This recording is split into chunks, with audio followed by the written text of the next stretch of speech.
लाल मातीतली कुस्ती म्हणजे मी पूर्वीच एक असं भाष्य केलं होतं की ओबीसी आरक्षणाला धक्का नसून धोका आहे आणि ते मला वाटतं आता सत्यामध्ये उतरताना दिसत आहे. सुप्रीम कोर्टाचा आजचा निर्णय सन्माननीय कोर्टाचा सन्मान ठेवून हा ओबीसी समस्त वर्गासाठी प्रचंड निराशाजनक आहे. पण यामध्ये सुप्रीम कोर्टाचा हा निर्णय का झाला ह्या मागची भूमिका महत्त्वाची आहे. सुप्रीम कोर्टामध्ये आपण सिरियसली ओबीसीच्या आरक्षणाची बाजू मांडण्यामध्ये अपयशी ठरलो असं माझं स्पष्ट मत आहे आणि त्यामुळे ओबीसीच्या आरक्षणाच्या समोरचं प्रश्नचिन्ह हे अजून गूढ होत चाललेलं आहे. सुप्रीम कोर्टाने सांगितलेलं आहे निवडणुका जाहीर करा, पण तरीही राज्य सरकारने आता काय भूमिका घेणार आहेत, या निवडणुका जाहीर करण्यासाठी राज्य सरकारच्या अखत्यारीत असणारा निर्णय राज्य सरकार घेणार आहे का? राज्य सरकार मंत्रिमंडळामध्ये एक विशेष निर्णय घेऊन की आम्ही ओबीसी आरक्षणासहितच हा निवडणूक घेणार, हा निर्णय घेणार आहे का, याच्याकडे आता माझं लक्ष लागून आहे. ज्या पद्धतीनं गेल्या काही दिवसापासून ओबीसी आरक्षण मिळावं यासाठी सगळे प्रयत्न चालू होते, पण एम्पिरिकल डाटा असेल या सगळ्या गोष्टी पूर्त झाल्या नाहीत म्हणून आम्हाला निवडणूक घ्यायला सांगावं लागतं असंही कोर्टाने म्हटलंय. 2.5 वर्ष मला वाटतं जवळपास झाले या सरकारला. डाटा नाही झाला. आधी तर सरकारने एक लोकांना मार्गदर्शन चुकीचं केलं की हा पहिल्या सरकारनेच केलं नाही. तुम्हाला वेळ मिळून सुद्धा तुम्ही हा डाटा दिला नाही. आता निर्णय घेऊन सुद्धा सुप्रीम कोर्टाने सांगितले की निवडणुका लावा, त्या ओबीसी आरक्षणाशिवाय लावा किंवा सह लावा असं काही सांगितलं आहे का? जेवढं माझ्यापर्यंत आता ऑर्डर आलेली नाही. त्यामुळे आता राज्य सरकारच्या भूमिकेकडे आमचं लक्ष आहे. तुमची काय मागणी असेल या संदर्भात? मागणी हीच आहे की ओबीसी आरक्षणाशिवाय निवडणुका झाल्या नाही पाहिजे. जर सुप्रीम कोर्ट म्हणत असेल निवडणुका लावा, तर जिथे जिथे प्रशासक आहे तिथे 6 महिन्याच्या वर प्रशासक ठेवता येत नाही. या सगळ्या गोष्टीचा अंदाज बांधून ओबीसी आरक्षणाचा खास निर्णय आपल्या राज्यापुरता घ्यावा आणि त्या निर्णयाने निवडणुका लावा. मॅडम, प्रशासकचा कालावधी जो 6 महिन्यांचा असतो तो उलटून गेलेला आहे. त्यामध्ये जवळपास 6 ते 7 महापालिकेचा समावेश आहे. ओबीसी आरक्षणाशिवाय जर या निवडणुका झाल्या तर त्या ठिकाणी ओबीसींना मोठा धक्का बसू शकतो. या पार्श्वभूमीवरती ओबीसी नेत्या म्हणून तुम्ही या पुढील काळामध्ये काय भूमिका घेणार आहात? मी नेहमी हे स्पष्ट सांगते, मी ओबीसी नेता नसले तरी मी हीच भूमिका घेतली असती.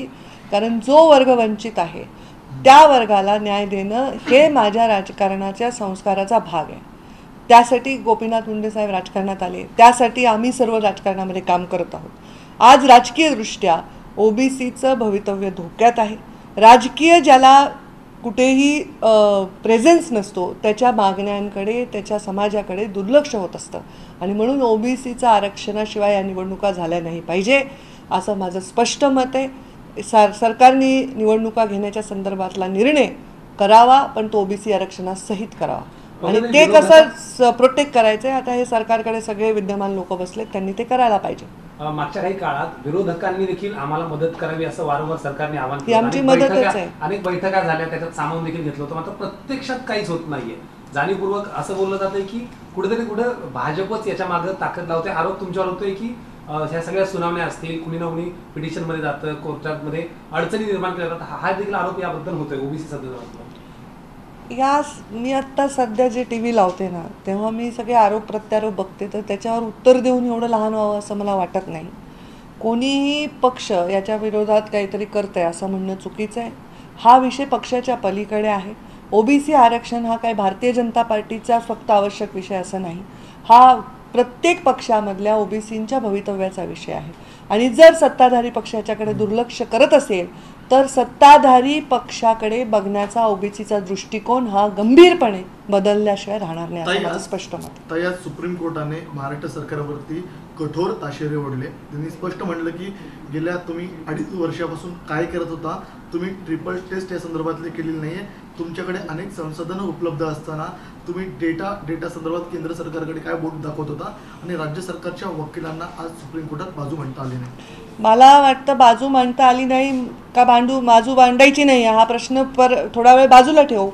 2.5 वर्ष तुम्ही काय केलं हा प्रश्न कोर्ट विचारतंय. 2.5 वर्ष तुम्ही काय केलं हा प्रश्न विरोधक विचारतायत. 2.5 वर्ष तुम्ही काय केलं हा प्रश्न जनता विचारते, समजतो ओबीसी विचारतोय. त्यामुळे हा दोष त्यांच्यावर आहे याच्यामध्ये कुठल्याही प्रकारची शंका कोणाच्या स्वतःच्या त्यांच्याही मनात नाही आहे. आणि त्यांनी कितीही स्वतःची पाठराखण करायचा प्रयत्न केला तरी. पण आता ह्याच्यातनं मार्ग कसा काढणार आहे? निवडणुका मी नेहमी म्हणत होते प्रेसिडेंट सेट होईल. ओबीसीच्या आरक्षणाशिवाय ज्या निवडणुका झाल्या त्याच्यामध्ये एक प्रेसिडेंट सेट होईल आणि त्याच्यानंतर प्रत्येकजण कोर्टात जाईल आणि हा निर्णय पुन्हा लागणं कठीण होईल. तेच झालं आहे. म्हणूनच माझं म्हणणं आहे की ओबीसीच्या आरक्षणाला धोका देण्याचा हा प्रयत्न. खास करून इम्पेरिकल डाटा जमा करा असं वारंवार सांगितलं होतं. त्याही वेळेला मग केंद्र सरकारकडे बोट कर, राज्य सरकारकडे बोट, असं सगळ्यामध्ये साधारणतः 2 वर्षाचा काळ गेला. आणि आता परत एकदा मागच्या 5-6 महिन्यात पण काही झालेलं नाही. आयोगाने पण निधी मिळत नाही याबद्दलची तक्रार देखील केली होती. मला वाटतं या सरकारमध्ये प्रत्येक गोष्ट ही निधीवर अवलंबून आहे. निधी आम्ही जलयुक्त शिवारसारखी सुंदर योजना केली. लोकसहभाग, लोक आंदोलनातून अनेक योजना होतात. तुमच्याकडे वाटेल तेवढा निधी आहे. तुम्ही रस्त्यांना निधी देताय, तुम्ही इमारतींना निधी देताय, तुम्ही वेगवेगळ्या स्मारकांना निधी देताय. मग तुम्ही ओबीसी आरक्षणासाठी का निधी देत नाही आहे? निधी नाही म्हणजे काय? सरकारचं सगळं काम चालू आहे, सरकारचे सगळे व्यवहार चालू आहेत, मग निधी का नाही? म्हणजे ओबीसी आरक्षणाच्या कामासाठी एम्पेरिकल डेटासाठी निधी देत नाहीत हे अक्षम्य आहे. मला दुर्दैव वाटतं आज एवढे मोठे सिनियर ओबीसी लीडर आज सत्ताधारी पक्षामध्ये आहेत. आज त्यांनासुद्धा त्यांच्या ओबीसी वर्ग जो विश्वासाने त्यांच्याकडे बघतोय त्यांच्यासमोर नजरेला नजर ते देऊ शकणार नाही. राज्य सरकारने मध्य प्रदेशच्या धर्तीवरती या ठिकाणी अधिवेशनामध्ये कायदा केला होता, मात्र तो कायदा देखील टिकू शकला नाहीये. ही राज्य सरकारला कल्पना देखील होती, मात्र ओबीसीचं राजकारण करण्यासाठी हा मध्य प्रदेशच्या धर्तीवरचा कायदा करण्यात आला होता का? राज्य सरकारने म्हटलं की आम्ही मदत करावी, विरोधकांनी मदत करावी, तर आम्ही मदत केलीच. त्यांना या कायद्याच्या संदर्भात आम्ही मदत केली. त्यांनी हा निर्णय घेतला, आम्ही तेव्हाही मदत केली. आता राज्य सरकार काय करतंय आज दिवसभरात याच्याकडे माझं आणि तुम्हा सर्वांचं नक्कीच लक्ष आहे. पंकज, मागच्या काही निवडणुका या ओबीसी आरक्षणाशिवाय झालेल्या आहेत. त्यावेळी देखील असं म्हणले होते की आम्ही होऊ देणार नाही, पण मात्र निवडणुका झाल्या. भाजपने त्यावेळेस एक भूमिका घेतली होती की उमेदवार जे आहेत ते आम्ही सर्व ओबीसी देऊ. येत्या काळात जर हीच परिस्थिती झाली तर भाजप अर्थातच त्यांनी भूमिका आधी जाहीर केली आहे. महाविकास आघाडीने असं काही करावं असं वाटतंय? कारण तात्पुरती तरी दिलासा त्याच्यामध्ये मिळेल असं वाटतंय. असं मी म्हटलं तर ओबीसी आरक्षणाविषयी माझ्या मनात शंका आहे असं वाटेल. आणि ती शंका माझ्या मनात जरी असली तरी माझी इच्छा आहे की ओबीसी आरक्षणाचा विषय मार्गी लागावा. कोणत्या पक्षाने आपल्याला किती टक्के कोणाला काय आरक्षण द्यायचं हा पक्षाचा अंतर्गत विषय आहे. त्यामुळे मी आता भाजप म्हणून बोलू शकणार नाही, कारण भाजप म्हणून प्रदेशाचे अध्यक्ष बोलतील किंवा भाजपचे नेते बोलतील. पण मी आज एक ओबीसीसाठी तळमळणारं नेतृत्व म्हणून प्रचंड दुःख आणि संताप व्यक्त करतो. चंद्रकांत पाटलांनी असं सांगितलं की ओबीसीच्या जागांवर ओबीसीच निर्णय, ओबीसीचेच उमेदवार देणार. भाजपची भूमिका स्पष्ट आहे. स्वागत आहे त्या भूमिकेचं, पण माझं म्हणणं आहे की आरक्षणात सगळं दिली तर सन्मानजनक आहे. तुम्ही ओबीसीच्या जागेवर ओबीसी द्याल, पण जेव्हा नगराध्यक्षाची निवडणूक येईल तेव्हा काय करणार आहात? तेव्हा ओबीसींना संधी मिळणार आहे का? ग्रामपंचायतच्या सरपंचापासून ते महानगरपालिकेच्या महापौरापर्यंत ओबीसीला संधी मिळणार आहे का? ओबीसीची संधी ही संकटात नाही का, असा माझा प्रश्न.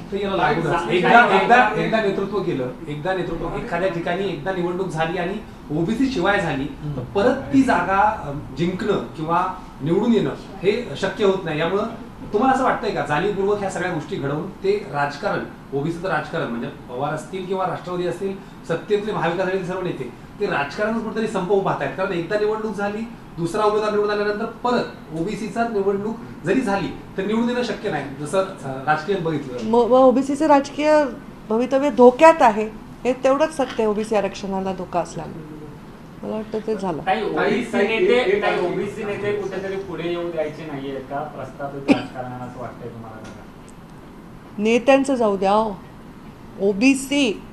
ओबीसी समस्त प्रवर्ग मागे पडतोय आणि तो पुढे नाही येऊ द्यायचा आहे की काय, असा प्रश्न पडतो. आता सुप्रीम कोर्टाचा निकाल आलेला आहे. विधानसभेमध्ये एक अहवाल पेश केलं होतं की गावाने स्वतः गोळा केलं, तो सगळे ओबीसीचा डाटा जमा केला होता, एम्पिरिकल डेटा जमा केलं होतं. तर जर एक गावाने स्वतः जमा केलं होतं ते सरकार करू शकत नाही का? आणि याच्यामध्ये 6 महिन्यात झाला, कोर्टाने दरवेळा ते सांगितलं की एम्पिरिकल डेटा घ्या. सरकार मुंबईत बसलंय मंत्रालयात, पण सरकारचे हात पाय बोट हे गावागावात आहेत ना. तलाठी आहेत, ग्रामसेवक आहेत, त्याच्यावरचे अधिकारी,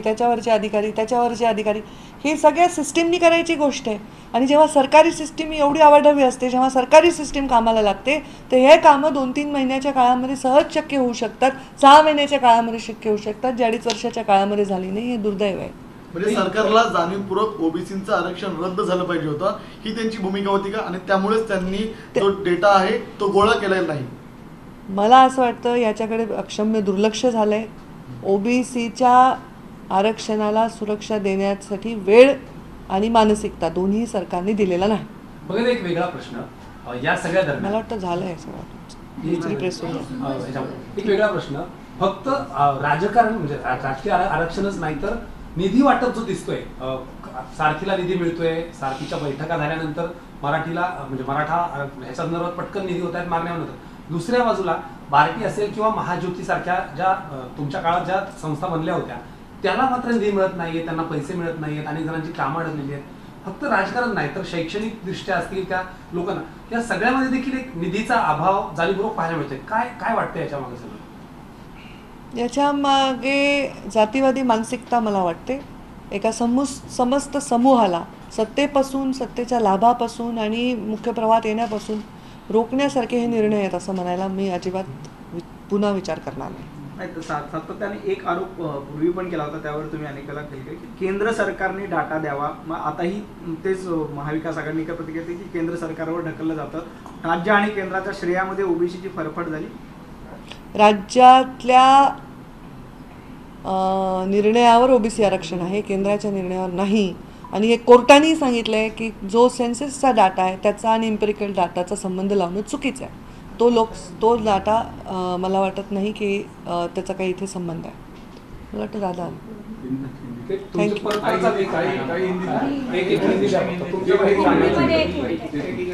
आज बूम बूम नको, इनका बूम दे दो. अमित साटम आमदार आले, तिकडे बसवा, इकडे बसवा, बाहेर बसले ते.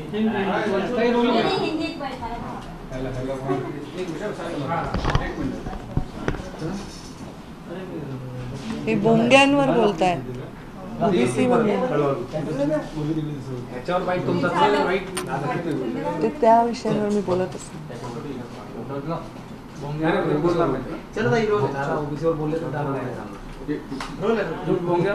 ताई आज जिस तरीके से सुप्रीम कोर्ट का निर्णय आया है उसे कैसे देखती है, और खास करके राज्य सरकार लगातार कोशिश कर रही थी आरक्षण बताने के लिए, ऐसा राज्य सरकार के नेताओं का कहना है. आज जो सुप्रीम कोर्ट का निर्णय आया है मैं उसको सम्माननीय सुप्रीम कोर्ट का सम्मान रख के ओबीसी के लिए बहुत ही निराशाजनक ऐसा निर्णय हो सकता है ऐसा मानती हूँ, अगर राज्य सरकार ने सही कदम नहीं उठाए तो.